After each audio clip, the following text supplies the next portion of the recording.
आप कुरान में देख लीजिए, सूरह निसा आयत नंबर 3 या 4, अनाथ बच्चों के, विधवाओं के और यतीम बच्चियों के, अनाथ बच्चियों के अधिकारों की बात करते हुए, चूंकि ओहद की लड़ाई के बाद 1/3 पुरुषों की आबादी खत्म हो गई थी।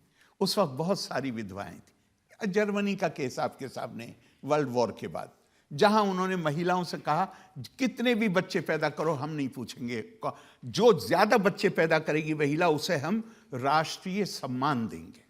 क्यों? एक खास परिस्थिति थी जिसमें पुरुषों की आबादी कम हो गई थी। इसी तरह ओहद की लड़ाई के बाद 1/3 आबादी खत्म हो गई, तो उस वक्त इजाजत दी गई।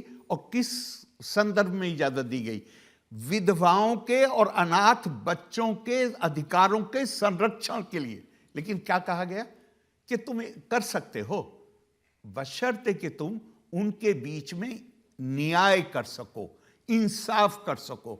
और उसी चैप्टर में आगे बढ़ के कुरान कहता है, और ये आदमी के बस की बात ही नहीं है कि वो पत्नियों के बीच इंसाफ कर सके, एक ही आयत में।